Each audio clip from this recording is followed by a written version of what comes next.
Yeah, niko fiti, man. I'm fine. I'm also fine, man. So today I decided that we are going to talk about safety of diasporans who are coming back to Africa because I think you've been seeing what's happening in the Gambia and the numbers keep on compiling. And even if you leave what's happening in the Gambia, generally, there's always been an issue about diasporans who are coming back to Africa. They are multifaced with the number of challenges.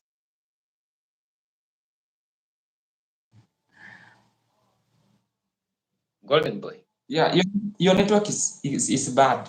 Your network is bad. My network is not bad. Trust me. Connect. My network is not bad. You sure? Mine is very, very stable. Najua. Even my network is very stable, bro. What are you talking about? Okay, let's jump into what brought us here.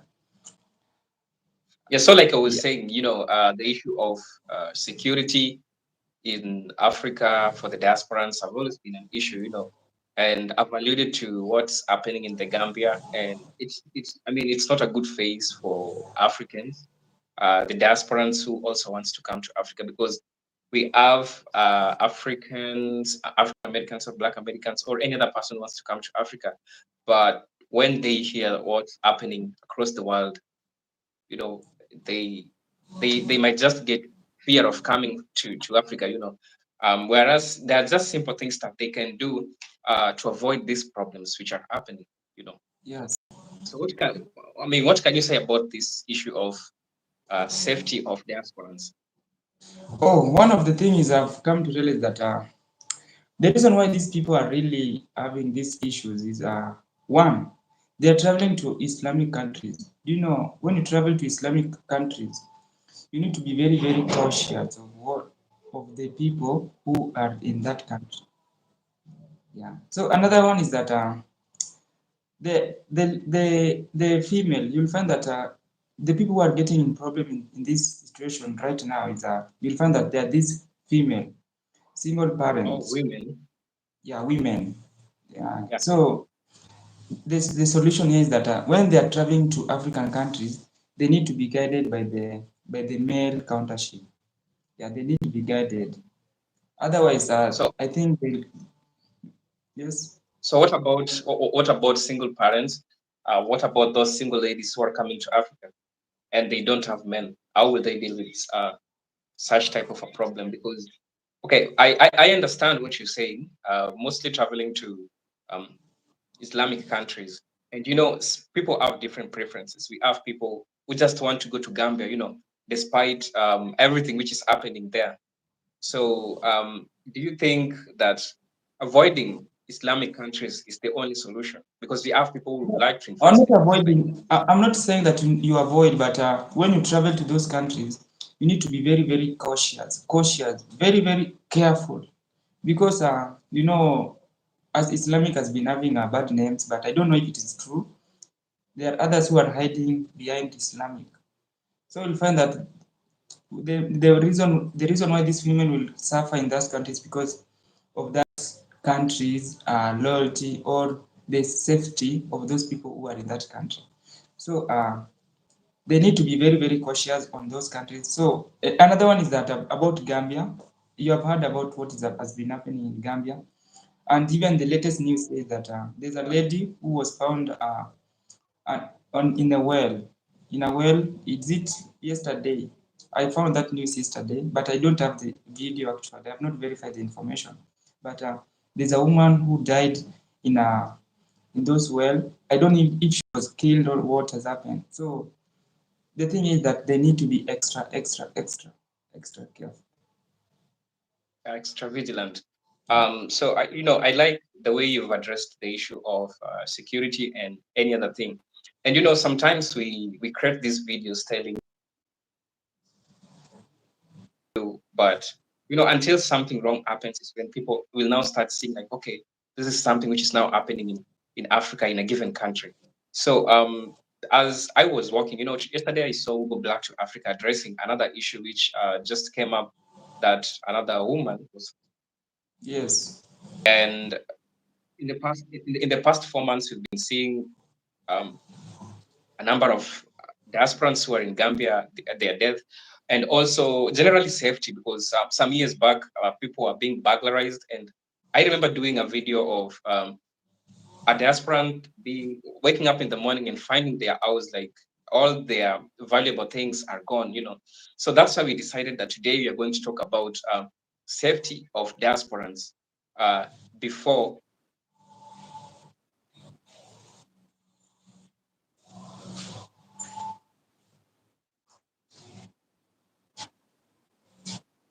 And interactive with, I'll involve you. Okay, you'll let me know. What do you think are the consideration that diasporans should take before coming to Africa, to your perspective? Considerations. They need to do a thorough research on safety of those countries. You need to find an history of that country you are going to live. For example, you can't just go to you can't just go to Islam like Somali. You need to have a history of that country. Like for example, we are talking about Somali. The same way you need to have a background history of Uganda, Tanzania, so that you find the best place where you can live in. Another one is Yeah, yeah that I those mean it. I mean, yeah oh, somebody's asking in the comment section, what are you guys talking about? So first, guys, thank you and welcome to the live. And I hope that this will be interactive session.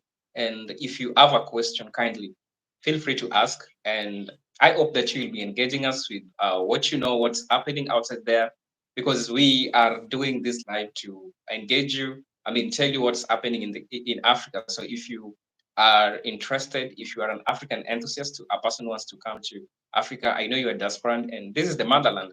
And of course, African countries are not perfect. We are still struggling with a number of things. So that's why we've set up this live to talk to you about the safety of diasporans before coming to Africa or when in Africa.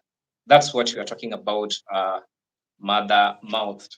And thank you for asking the question. It has helped us remind our viewers of what we're trying to talk about. So we can continue, Golden Boy, and feel free to ask any question that you have, please. Yeah. yeah. So first of all, I'm Golden Boy 23373. Yeah, that is my Yeah. YouTube Check out channel. my guy. Yeah, so we were talking about the safety of Africa, the safety of Africa to the diasporans. And recently we have been having problems. Many women have been. I don't know if you can find for yourself that there's been many women who have been complaining about the safety here in Africa. So we wanted to talk about it. And one of the things I was talking about is that before you come to Africa, you need to find a background history of the country where you want to visit.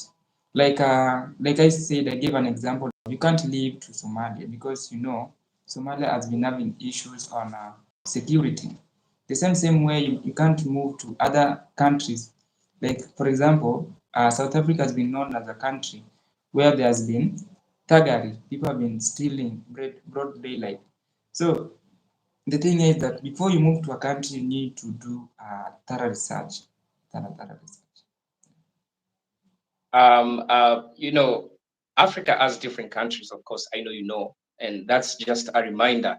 So I'm addressing the viewers. So a country has both good sides and bad sides, and you realize that big time. It's you diaspora that you need to be vigilant, just the way my brother Golden Boy has just said. And with that, I came to remember something that we all need to take care about. You see, while we live in the United States or any place that you are coming from, coming to Africa, you need to know that you're dealing with people, majority of people who don't know your history, who don't know your customs, who don't know who you are. Because most of the people, when you come to Africa and they hear the way you talk, I mean your accent, they perceive you differently.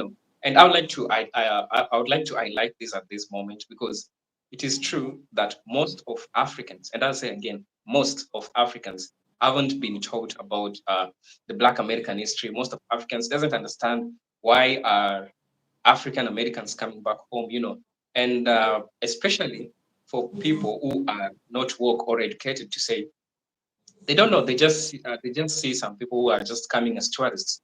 So with that, we have people who never went to school, and those are the struggles that Africa is still facing. So when you come to Africa, you meet this kind of people. They may not see you as a person that they want to interact with you, and you might find yourself in problems. That's why you find thieves. That's why you find people who scam you. That's why you find people who just want to take things away from you. So majorly, it's between you and people in Africa, because Africa itself, African country itself, it's a good place. But who makes these things happen? It's people in the country. I mean, Africans. So I came up with a number of safety measures. One which I looked upon was I was researching on destination. Yes, just the way Golden Boy have said, before going to any other place, and this is something that I think you need to research the place. You need to look what's the cost of living in those places. What are um, cases like theft? Are they prevalent in those places? What's the safety of those places? Understand the demographics. Understand what type of people are there. And what's happening in the Gambia, as most of people are alluding to. Most of people are saying that it's an Islamic region, and it brings a question to the safety of women. Or do we just blame it because it is an Islamic region? And that's why I'm talking about the demographics. We try to understand what type of people are in these places? How are they experienced with visitors? What tourist records have they had with tourists who have ever came before to those countries? I mean, those are the things that we need to put into consideration before coming to Africa. Another thing is following local laws and Well, customs. 1 minute. Just continue. I'm coming. Okay. So as I was saying, following laws and customs, especially while you're in Africa, it is important because it makes you to resonate with the locals, because it is these locals that big time you'll be interacting with. Um, in as much as you don't understand what's happening around you. And the most important thing that you need to do about understanding local customs and everything, there's a factor which is important, which is language. Because considering going to countries where they predominantly don't speak English might pose you challenges. And when you're faced with problems, it will not be easy to address them because you don't know where to start, you don't know how to ask things. I can remember I did a reaction on a video of this diasporan, a brother who went to Rwanda, and you know that Rwandans, they speak Rwandese, they don't speak Swahili. So he was on a hospital and he was asking for a service, like something which is simple. Now that the people were there, they never understood English, or it is just a few of them who understood English. He was never helped, and he had to waste a lot of time in that place because he never just understood. The locals never understood their language.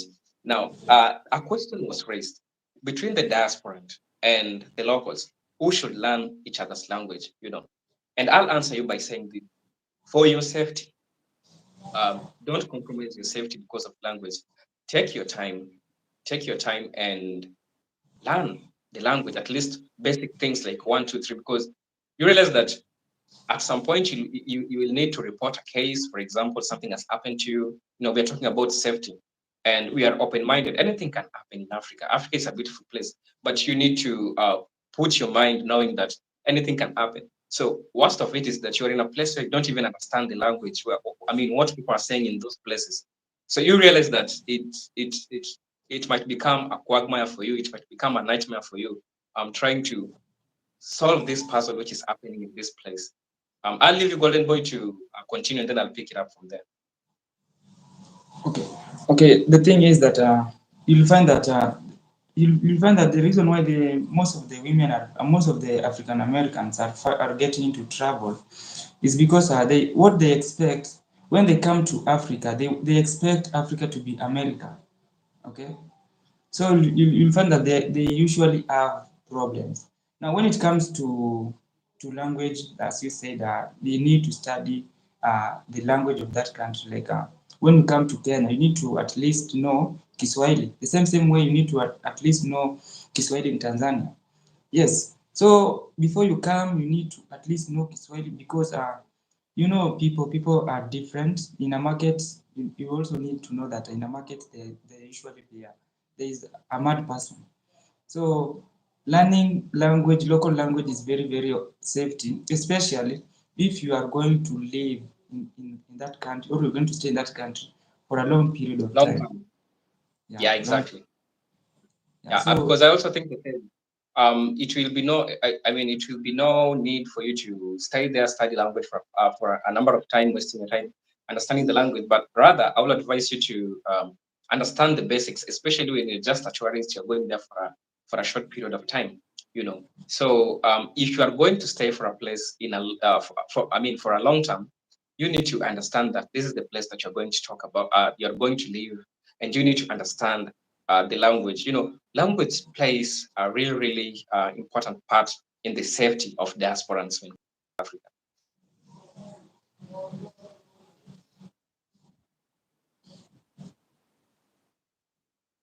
I mean, ethnic languages. We have, like, for instance, in Kenya, commonly speak languages in Kenya, especially in the urban area, is Swahili and English, but Swahili mostly, and then English. So you realize that you want to go to a place like a market, and you ask yourself, why are you being overcharged? You ask yourself, why are you being overpriced? Is because these people sometimes take advantage that you don't understand even the language. So they may just quote any price to you, and if you ask them, they hike it up. You know, so I mean, when you know the Swahili language, it's easier for you to even bargain for the prices, for the things that you're going to buy. Maybe you're going to take some groceries. Maybe you've seen a good cape you want to buy. Maybe you've seen a good cloth you want to buy. How will you? How will you bargain the prices of these things? Because mostly in these markets, people speak in Swahili, and population of people who are found mostly in these places are people who are not, I'm sorry to say, they are not educated, because they're people who do these jobs like carrying everything. You know, they have these carts, they carry this thing. Most of those people are uneducated population. So when you go up there and you want to speak English with them, they won't understand you. and it's easy at that point for them, for some of them, few of them who have bad behaviors, to start robbing you, because it is in the marketplace where we have a number of people differently, and it has different groups of people. So language really plays, and that's why we're insisting on language. Language really plays an important part for your stay in an African country, especially when you want to come to East Africa. When you want to come to East Africa, it's easier. And I want to tell you this for the language. Don't wait until you come to Africa. That's when you want to start studying language. If it's possible, find a tutor, maybe online or somewhere, who can be taking you through Swahili language. Doesn't have to be deeper ones. I mean, basic ones, because you need to go to the market. You need to, ask people for directions. Those are the important things. You want to talk to your taxi driver. Sometimes the taxi driver doesn't even understand English. You need to understand that, because, as I said, Africa is not English is not something which are widely spoken in African countries. And even if you look at the population of people, not everyone is well acquainted with English. So you're obligated to understand the local language. I'm seeing Carlos has raised a question, a point. I'm in contact with the local family that is working on networking with other experts to meet and greet. They also want to start a greeting and meeting with the locals. They are willing to reach out. Oh, thank you. That's nice. That's nice. Yeah, those are things which you do pre coming to Africa. And thank you so much, Brother Carlos, for raising these issues. I mean, creating network, it has always been an important thing. And at some point, you want to address it. Creating network with the locals before coming to Africa. Um, don't just wait until 2 months. That's when you want to look for locals in a country that you want to go in Africa. That's when you start engaging them. Create a span of time to know these people. I know people you can reach so easily are most probably content creators, YouTubers, maybe some are TikTokers. So try to follow the line of these people. I mean, can you trust them with some things, and create a large time to understand them, to know them. Don't just wait until it's 1 month. Now, a YouTuber who talks about Kenya so much. Now, that's when you want to reach out to them. That's when you want to email them. I mean, create that rapport, create that an environment that sometimes you check on each other, and I have a couple of diasporans that sometimes I talk to. I mean, not most of the time, but sometimes I talk to. It is an important thing for creating rapport, and it is easier for the adaptable for the diasporans who are coming back to Africa. So thank you so much, Brother Carlos Ortiz. He's one of my friends that we usually talk to most of the time, and I appreciate that. Yeah. So, Brother Clinton, you can continue. Not brother. So when it comes to you have talked about local communities. So this goes to those people who want to start project here in the local communities. I hope you know that before you start a project, you need to engage communities. Like the gatekeepers in local communities are always the chief. So, for example, you are someone who wants to buy a land in a local community. The first thing you need to know, you need to create a rapport between the locals and also with the chief. Then the thing that always most of the African Americans usually have is that daddy, you know that there are a lot of people, there are a lot of these women. I will only be engaging with women because I've done a lot of research on those women for like a period. You'll find that these women usually come to Africa and in the name of they want to get married. They want to do something. They want to get married and do you know how they do it? They want to buy land here in Africa. So that's how they want to get in contact with the African communities. But that the thing is that they go wrong is that they buy a customary land. A customary land is very, very dangerous, especially to those people who are planning to stay here in Africa. You have heard that in Ghana there are a lot of people who have bought land, but they start life there. Then all of a sudden, that house is being destroyed by the county council or something like that. So the thing is that before you come to Africa, you need to just create you need to be engaged and you need to engage with the locals, especially the chief, and also don't forget those people who usually drink the drunkards. I don't know how I call them, alcohols. Yeah, so that's what I want to talk about it. You can continue. Okay. Probably maybe people. I've seen consultants have also talked about something in the comment section. He's saying that I'm also in contact with a local family that is willing to host me and show me around Nairobi. Yeah, very nice, very nice. It's always good to find, especially a family that you trust and you acknowledge them. And after creating that rapport, it will be easier for you. And we have different ways that you can interact with them. Maybe you can schedule some video calls with the locals. Show you around through video calls. Maybe they could create some live stream showing you the area that you want to come. Those I mean, those are important things that helps you create a rapport with the environment that you want to go and everything that you want to do. For instance, a person like Mark Meets Africa. Mark Meets Africa is doing this really very well because you see, he's trying to tell diasporans the places, and I mean, he does this by recording it. So if you're a person and you have created a rapport with the local person, you can talk to them, ask them for some time for some live stream showing you the area. They can go live with you, showing you how those places look like, and also how the surrounding look like. Because you might be surprised that you might be seeing a place, and then when you go, it's the opposite of what you expected. And now, most of you are asking, why are we talking about the safety of diasporans? You need to know that it is important for you to always visit the motherland. I know you don't have to stay here forever, but for a person who wants to come to live forever, these are important things. And these are the benefits that you come and see for yourself when you come to Africa. One, you will learn a new language, whether consciously or subconsciously.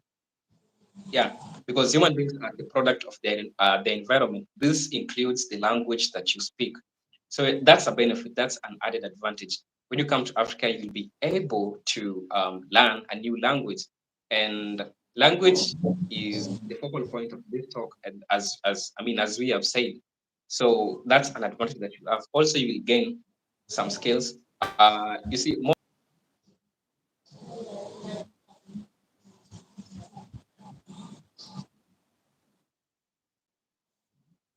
position to have that space, because we all know European countries, it is so competitive. But when you come to Africa, you'll have, that good space that you want to operate your thing.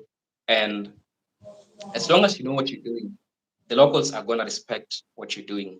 Also, another advantage that you're going to have is you'll gain perspectives.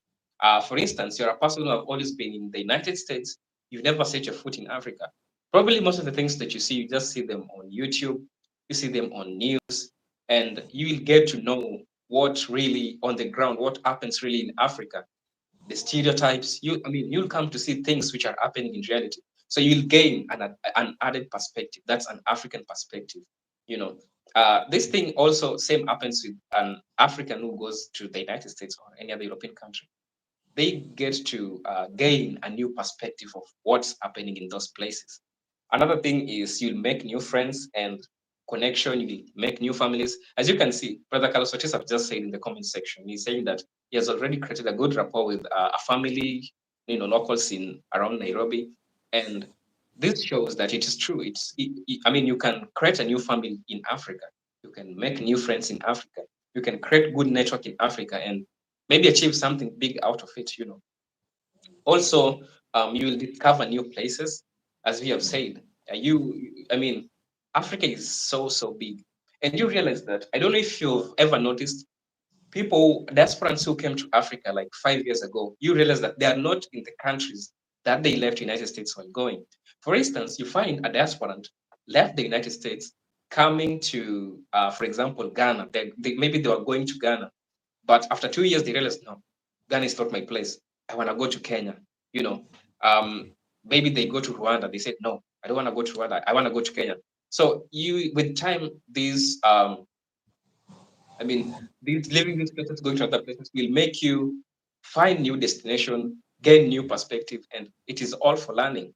And let me tell you this as a matter of fact, unless you've set up your mind that you're not going to leave the country that you've chosen, the chances are so many. The chances are that you might not even stay in the country that you want to go. And it's in the internet. You can see how many people have left Tanzania. Many. How many people have left Ghana? Many, going to different parts of African countries. So with this, it shows you that you will see, you will identify new places, and it will give you new perspective. Maybe you will go to Kenya and see that no, I don't. Maybe this is not what I wanted. You'll go and taste a place and see that no, this is what I wanted. Another thing is returning to the community. That's an advantage. Some people normally see that returning to the community is something that they don't want to engage with. And I've had aspirants asking this question. Africans want us to return back to the community. What has Africans done for us? That's a question. And I'll answer you by saying it is not about what Africa can offer you. Take your time, come to Africa, and then see how you'll be treated. I understand we've been having cases of mistreatments by locals to the diasporans, but trust me, this is not what happens entirely in Africa. When you come to Africa, you'll meet new people, you'll meet new family, you will meet, your art will be, maybe you're in a toxic place like the United States. They say that United States is not a country, it's a system. So when you come to Africa, you will see the tranquility, and it's a way of nature paying you back for coming to Africa. And you'll just find yourself returning back to the community. We have different programs, we have different things that you can do in African countries, looking at the gaps that are in those places and what you can do. These gaps might be an employment opportunity to these locals. These gaps might be an investment to you diaspora who is planning to come to Africa. So there is much a lot to gain rather than just seeing it in a myopic way that what has African done for us. Come and see for yourself and you will realize what good is happening. Chocolate vegan garlic saying that. Now I'm good. I respect your opinion, ma'am, because as I said earlier, it is not a must for everyone to come to Africa. And I also understand that it is not possible for every diaspora to come to Africa. some has to remain in the United States. The ones who have decided to come to Africa, I mean, it's okay. So I respect your opinion by saying that you don't want to come to Africa. I mean, it's okay. But all in all, is that maybe someday you can spare some time, come visit, then go back to the United States. That's what I can say in regards to what Chocolate Vegan has responded to the comment section. So, Brother Golden Boy, what other safety measures can you say after we have just told them the importance of coming to Africa? Yeah, there are a lot of importance actually. There are a lot of opportunities here in Africa. Like there are a lot of resources which are many Africans don't know about it. Like you'll find that there's a vast land which are unused, and also people are just lazy. They're not doing anything with it. You can come and try to purchase it through, like the Brother Carlos have said, that you buy it through the residential tourist. And yes, you can buy land in Africa. Another thing that to Tanzania, you know that Tanzania usually offer 3 months stay in their country. So many people will find it very difficult to move to, maybe to return back to the United States. Instead, you can en route your journey to Kenya or South Africa. Then you stay there in Kenya for 2 weeks, 3 weeks. Then you go back to Tanzania. Now, those are just things that you need to know, that you don't need to just go back totally, because Tanzania usually have restrictions, like you need to stay in their country for 3 months, and if you exceed, you will be given a fine. I've not heard about Kenya yet, but that's what is happening in Tanzania right now. So I don't think it is very safe, but it is also safe. I'm not trying to demoralize you not to move to Tanzania. Actually, we share same tourists. We share same animals. I don't know, is it buffaloes or rhinos? We share with them, and they usually cross Kenya then to Tanzania. So it is just same wild animals. That you know that. Yeah, Then sure, sure.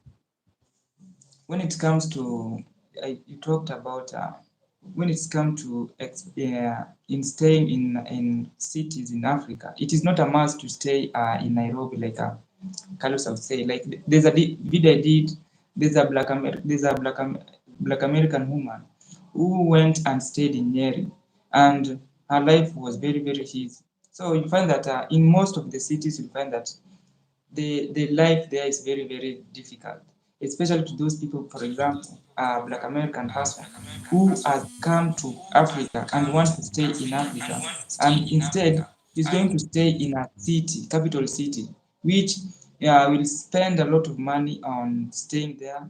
So one of the things I will advise you is that it is not a must to go to a capital city. Actually, there are other, in a country like Kenya, for example, we have like 47 counties, the same way to other countries in Ghana, let's say Ghana, Tanzania, Uganda.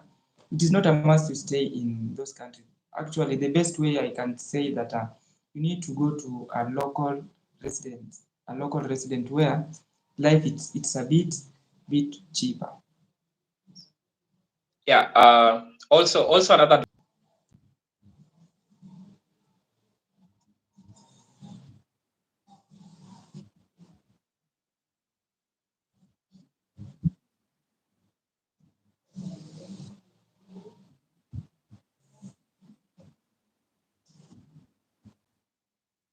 what I perfectly know. City is one of the most vibrant cities, which is mostly related with some cities in the United States. And I believe that you've seen this in maybe documentaries which people have done about my country, Kenya.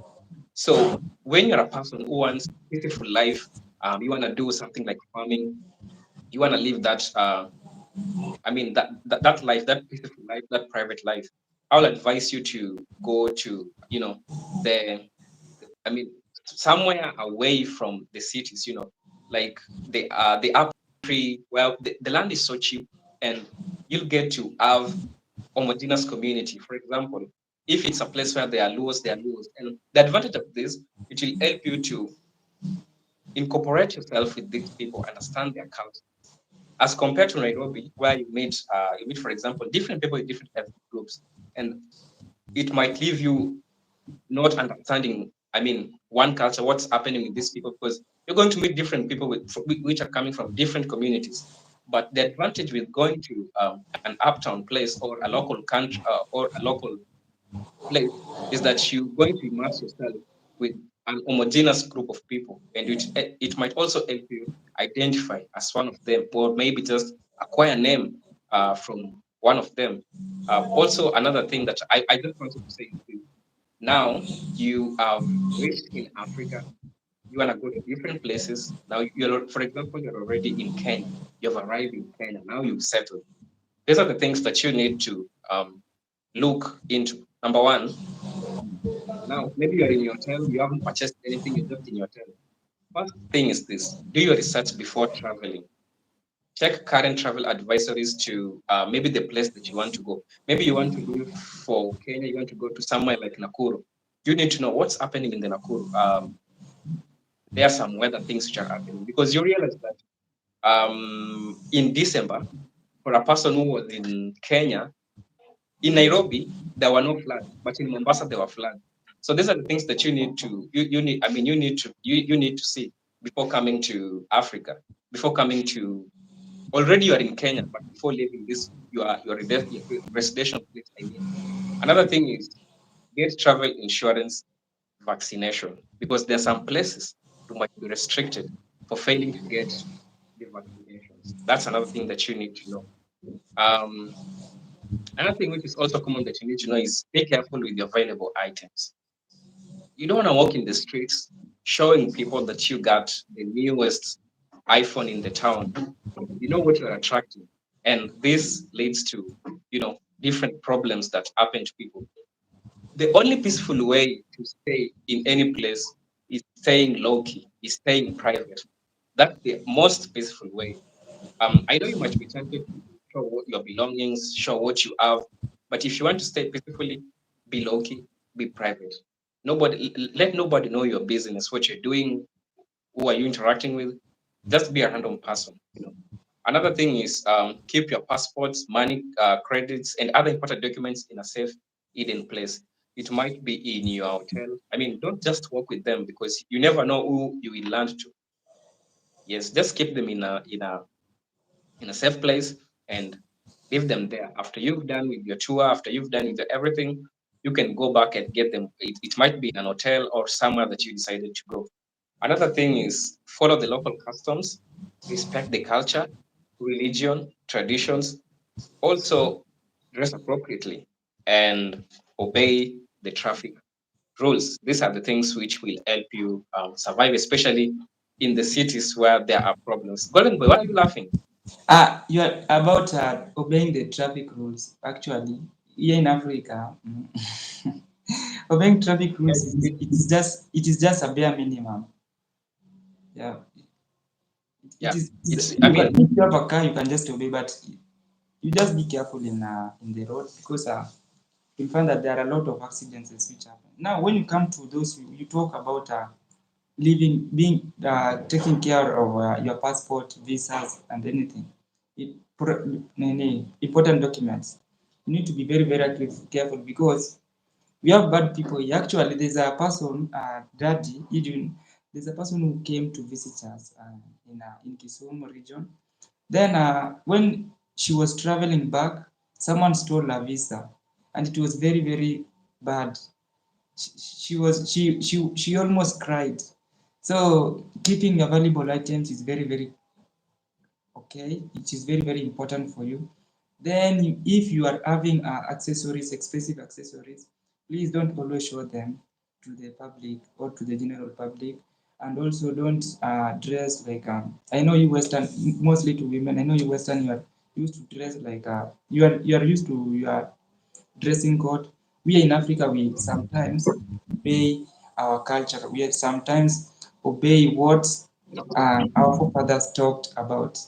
Yeah, I want to talk about that. And it when it comes to cultures, yes, you need to be very, very careful, because we usually obey our cultures. Now, Carlos was talking about Mombasa, Kenya is near Red Sea, which could raise the travel threat level. I don't. Dad, do you know about that? About the yeah, yeah, Red yeah, Sea?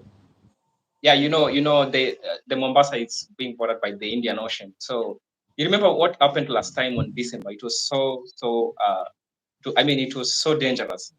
The Hopefully, rates of floods. Yeah. So for instance, you are diasporans who just landed in Nairobi and you went to Mombasa. You don't know anything, and the floods are happening, and even the locals themselves are crying about the floods. What are you gonna do? That's why it's important to understand before, even if you've already reached in the country, understand things like weather conditions in those places. Things that you need to adapt to. Another thing, know where you are going, particularly at night. Do not walk in the dark.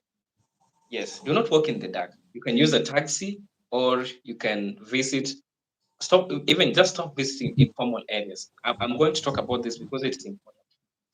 I understand we have the spirit of adventure. You want to know what's really happening in these streets of Nairobi. I'm going to use my country as uh, as a case study. So, for example, you want to do a documentary. Probably you are a content creator. Maybe you want to document something about the slums of Nairobi. These places are not good for you. That's one thing you need to know. Your safety is not guaranteed in these places. Whether you're just going to see, whether you're just going to, you're doing your business, but these informal places, like, for example, slums, you need to avoid them. And if you feel you have to go, or you're going to meet somebody in those places, at least you can try to hire security personnel that will help you maneuver these kind of things. I've ever seen a documentary which almost gone wrong with a person who went in the most dangerous place in South Africa. The documentary was almost never happening, and he had to do what he had to do to survive. So avoid these places, and especially when you're walking at night, please, please, please don't go to an informal areas. I believe that everything that we've said, it's really, really important. And if you have any question, kindly you can consider putting it in the comment section. Unless Golden Boy, you have something to say? I don't have much, but you'll find that I came to realize that one of my lecturers, when I was attending last this week, he said he talked about tourists, that some of the tourists usually come to take advantage of us. Like they steal our cultures, then they go and sell it in outside outside in their continent, like Europe countries. The same way, when as the Carlos was talking about Mombasa, I remembered something here that when you come to Mombasa, hey, there are some of the ladies who usually wait for you to sponsor them, either to take them back to your country. So I was just trying to say that we don't need to take advantage of one another, especially when you are visiting a country like Kenya or African countries. Yes, at the same time, you as a tourist who is coming to a country, please also kindly consider that you don't need to take advantages of us by stealing some of our cultures, then you're going and selling them at a cheap, higher prices or at a profit level. Yeah, I I mean I you know I never knew about that, but it also reminds me about something. Something has always been going wrong, especially in African countries. For example, yeah. you are a diaspora, and you've seen those children playing outside there, and it has made you so happy. And maybe you just want to take some picture with them. Okay, maybe you want to take some picture with them. Before taking these pictures, before trying to take these pictures, please ask any person who is older in the group and tell them your intentions. Make it clear that you're not going to use those pictures for any commercial use because it might land you in problems. And we've seen those cases happening. And also, you are a tourist, you are a diasporant coming to the cities. Also, make sure that it is not every place that you see it's worth taking the picture. It might also land you in problems because we have some places, some private properties that people don't want to, share them on the internet. People don't want people to record them, and you need to also know this. So before going to a place, know places that you can record your video, you can do your vlog because it might affect you. There's nothing bad as getting to an African country, then even before adapting to the place, I mean, you're already landing in problems. So it's not a good thing to happen to you because you're coming to experience a good life. You're coming to have peace of mind. You're coming to make good friends. You're coming to start a new life. You're coming to breathe the African oxygen. You're coming to eat organic food. You're coming to stay healthy. And most of it, you're coming to interact with your ancestral families, I mean, locals, Africans, and you'll learn a lot of things. We realize that we have a lot of things that we share in common apart from the disparities of accent and any other thing. You will realize that we are equally same people when you come to, you also enjoy our food, and foods also basically they differ with the ethnic group and in different ways that they prepare it. You'll also come to learn different cultures. If you are lucky enough, or if you feel like you want to get a woman, or if you want to get a man in Africa, it will also give you that opportunity to get what you want. So before even coming to African country, you know what you want for yourself. You're a person who wants just to tour. You're a person who wants to get a woman in Africa. You're a person who just want to get out of, that chaotic system of America and come back to Africa. These are things which Africa is guaranteeing you to find them here, but only if you be vigilant. Be vigilant. And this is not a threat, but it is for educational purposes. I'm going to read for you instances which have ever happened with diasporans in Africa, including the dates. So listen clearly.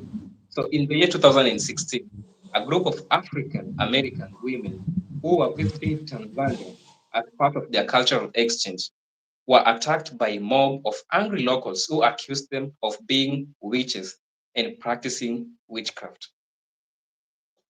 The women had to flee for lives and seek refuge to a nearby police station.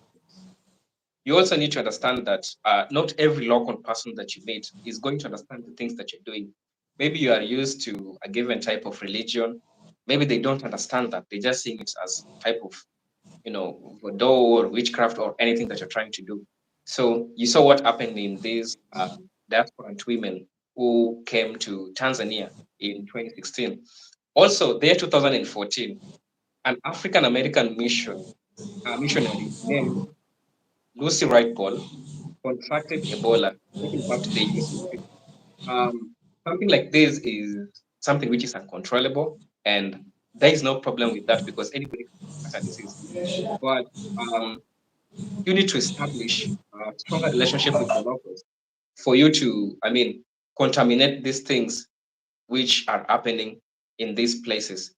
Having a strong relationship with the locals will also help you avoid problems because if you land into a problem, in case for example, it's a case where it might involve different people, police and everything. But if you have a good relationship with the locals, you'll find that this problem will be solved amongst you locals, and that's the goodness of um, African people because we have our own ways of solving a problem amongst ourselves. Another thing, in the year 2012, this happened in South Africa. There were couples which were shot dead in South Africa the year 2012. And this reminds you that before settling, Africa have different countries, Africa have different cities, and we all know what's happening in the Gambia. For example, for God's sake, you're a person who wants to go to Gambia. Please, please, please, please, please, please, please know the exact place that you want to go.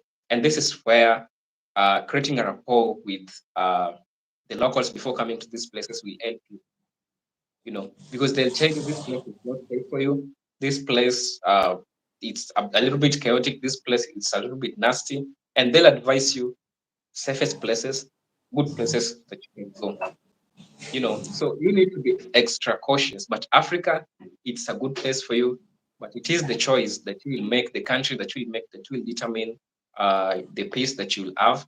Of course, every country has its own problems. Even the United States, we have people who kill each other.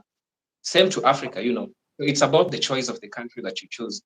And it is sad that people keep on complaining about the Gambia, the Gambia, the Gambia. After you've seen something which is happening in the Gambia, what I can advise you is, please, we have beautiful countries in Africa. We have countries like Rwanda. Although you'll have to deal with language, that's the price you pay. But it's so peaceful. You know, we have countries that never faces even any civil unrest. If you're a diasporan who is planning to go to Congo, I mean, you need to understand the place that you're going because you know what's happening in Congo. But if you have to go to Congo, understand because maybe it's not every place in Congo which these civil wars are happening. You need to choose a specific place which is far from all these things. As I told you, just do your research. Know the most peaceful countries. Is it peace that you want? Is it business that you want? You probably know what you want. Is it investment? Know the country that fits exactly what you want. And for you to avoid wasting money, wasting resources, wasting time moving from one place to another, trying to find what you could have just found while you're sitting in your home in the United States. This being facilitated by the research that you could have done so well. So let me read the comments that I've seen here. First, I would like to thank you, Brother Carlos Otis, for engaging us in this talk and also trying to help us make it fruitful by engaging us with at least ideas that you know which are happening in Africa, in Kenya, for instance. Thank you so much. Mombasa is near. I read that already. I'm not going nowhere alone. I will hope the peeps know I will guide me through. Yes, exactly, brother.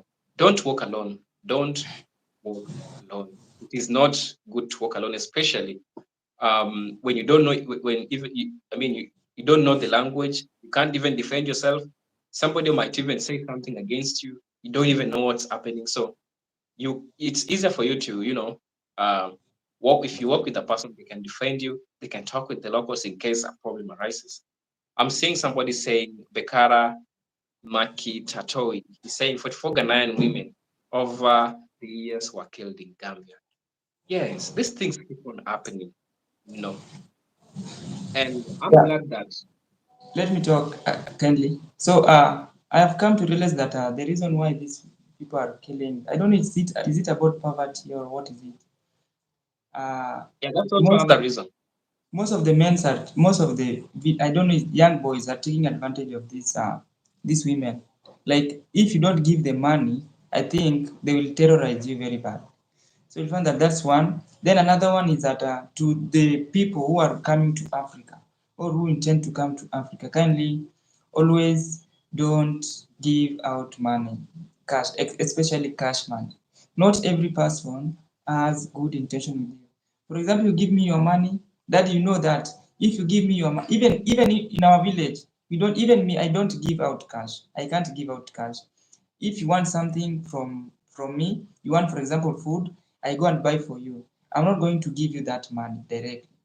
I'll just go and pay it directly to the to the shop. Then you get what you want. Because most of us Africans, many of us don't have intention, because that money which you are giving out, you'll go and use it somewhere else, and it will mess your well-being. Like you'll become poor, or you'll start having troubles here and there. Now when it comes to food, like that lady, Africa, he died because of food poisoning. I don't know if that's true. Then please don't always eat everything you see on the street, because you know there are some food which usually don't work for you in your bodies. For example, we have in Kenya here, we have something like mtura. It doesn't work for everybody. It doesn't work for everybody. Like you don't need to street food, because you can eat them, but please always be cautious on which food you're eating. Then when it comes to bar, there I know you people usually enjoy going to entertainment like clubs. Don't leave your bottle alcohol there, then you go to the toilet, you come back and drink it. We are people, that is something that is a common knowledge, that you don't need to leave your items in the club, because there's a lot of food poisoning. And also there are a lot of people, we as Africans, there are a lot of people who hate those people who are more successful. So the moment we see you being successful, they will try as much as possible to draw you back, so that you remain in the same level. So that's what I wanted to talk when it's in regards of cash and food poisoning. Back to you, Daddy.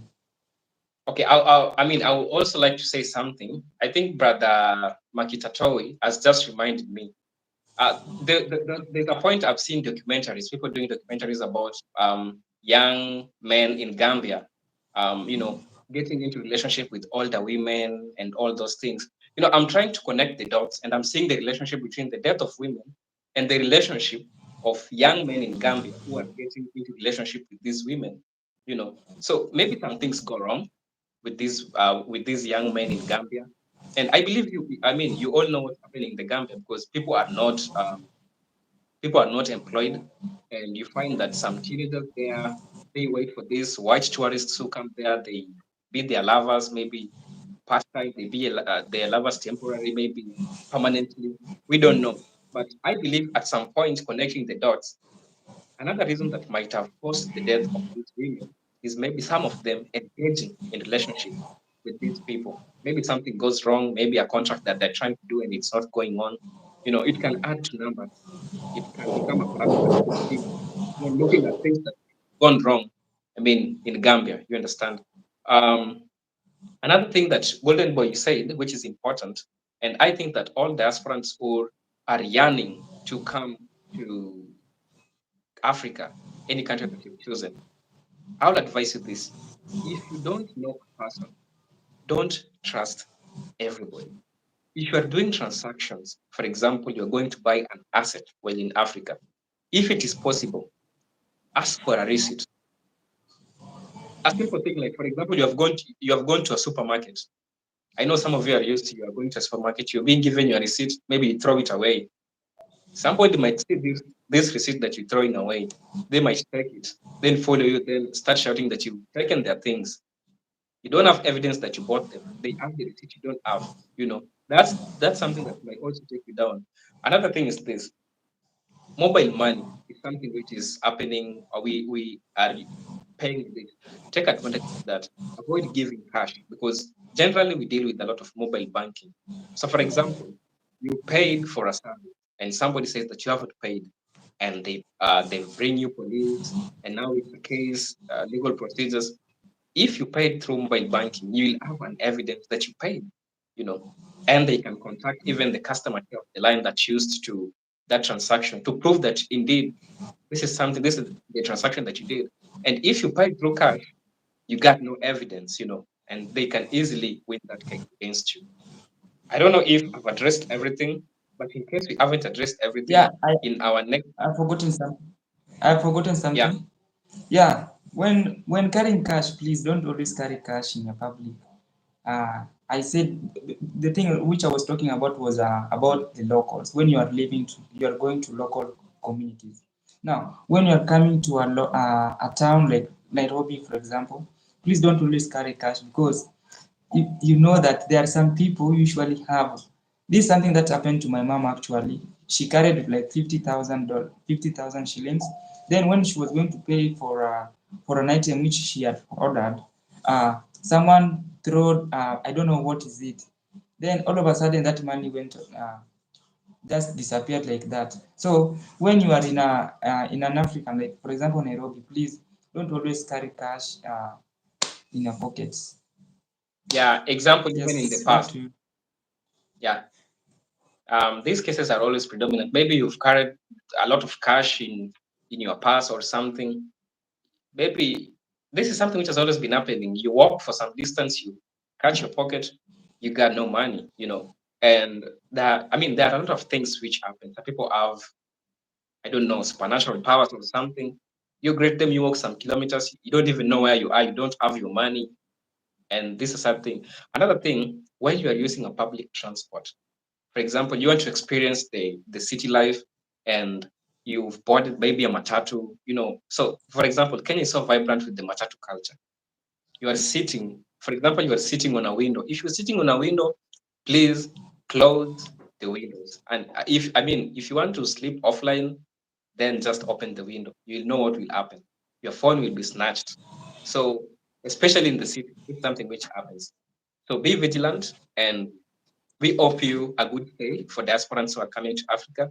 And after seeing things which are happening in Gambia, people complaining things happening in different parts of African countries, we decided to create this live stream at least to neutralize the bad side of Africa by just telling you, in as much as these bad things are happening in Africa, we have things that we can do. We have a responsibility as diasporans. We also have responsibility that we need to tell our locals to understand you and also your safety, as it always comes first.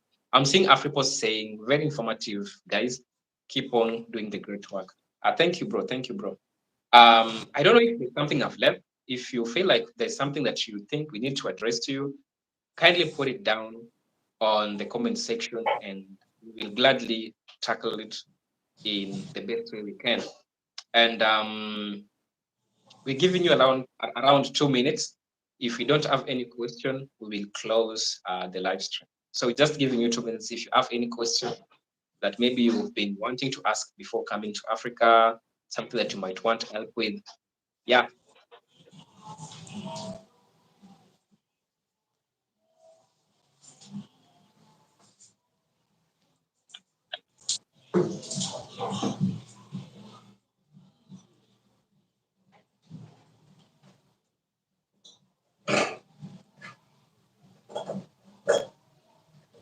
Oh, thank you guys for the people who made it to the live stream. And I do appreciate you guys. I know you watch my videos, that's why you are in the live stream. I highly, highly appreciate you for the support, for keep watching my videos, those who are supporting me through different ways. I really, really appreciate everything which you're doing for me. And if you haven't checked my bro, he's called Golden Boy. He does the same content as I do. He's also a Kenyan. If you have a number of questions, he's so knowledgeable about some things which are happening in Kenya and generally Africa. You can feel free to reach his channel and you can consider subscribing to his channel if you haven't subscribed to his channel. So go check out my brother Golden Boy. He is a good guy. Thank you, brother Carlos. Thank you so much for always supporting uh, the things which you are doing for our brothers and sisters in the diaspora. So we have in 1 minute. If you have a question, kindly consider asking, and then we'll just close the live stream.